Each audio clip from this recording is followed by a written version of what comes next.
Tinawag ni Pangulong Aquino na katang-isip ng kampo ni Ginang Arroyo ang Upland Put the Little Girl to Sleep, ang plano di umano ng administrasyon na patayin ang dating Pangulo.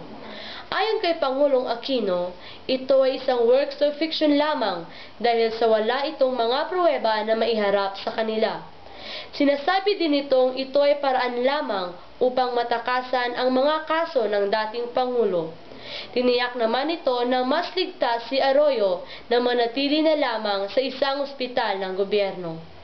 Ayon din kina Justice Secretary Leila de Lima, Senate President Juan Ponce Enrile at Senador Ping Lacson na huwag itong paniwalaan dahil gumagawa lamang ng dahilan ang kampo ni Arroyo.